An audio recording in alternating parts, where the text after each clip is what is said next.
Hi everyone and welcome to The Witcher 3 Blood and Wine DLC Death March difficulty. And NG plus 2. I'm level 70 already when I fought Shaelmaar. I guess that's the pronunciation. It's really tough to correctly pronounce these creatures' names.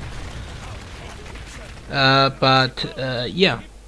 So I'm gonna find out at some point in this fight that I actually have to make him crash into the walls and make him turn upside down, because that's the weak point, you know.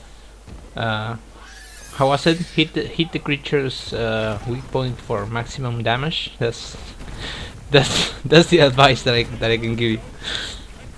So see, she's doing a lot of damage. I'm already panicking. Death March on NG Plus in Blood and Wine is tough, and it's strange because not all bosses are tough actually. Some of them, like this one, can actually kill you. The way I build Geralt is a signed build because it's just too powerful, especially Fire and Quen, of course, and I have a Master Crafter Ursine Heavy Armor, which gives me more health. I have the 100% up upgrade that when you eat something, it always heals your HP, and it's always up. It's always giving you HP. Because in the before the DLC, the food only gave you like less than 10 seconds, or maybe it was 1 minute, something like that. It was really short time that it healed you, and it was actually useful to have another ability which actually healed you during the day. It healed you for like 1 point of HP per second during sunlight, something like that.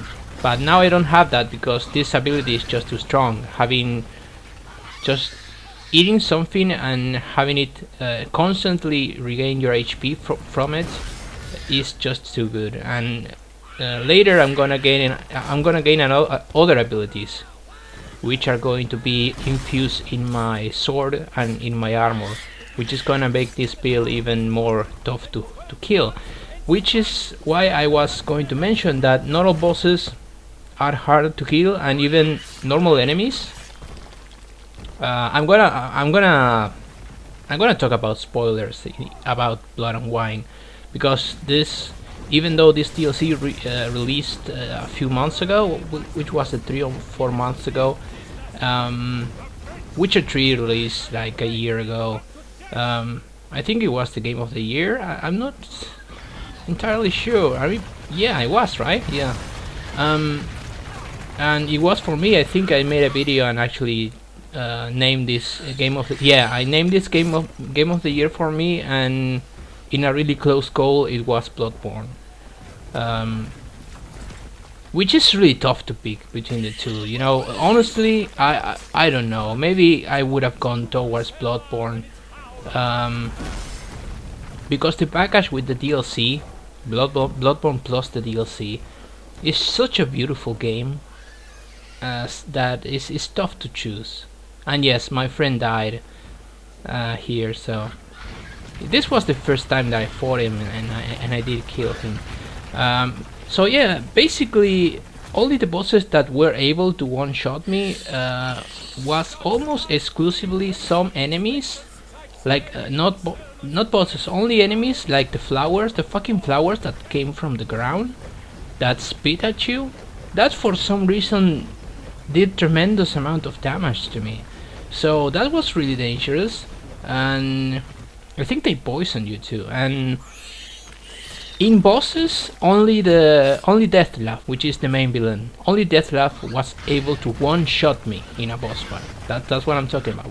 One shot. Deathlaf is the last boss in the DLC.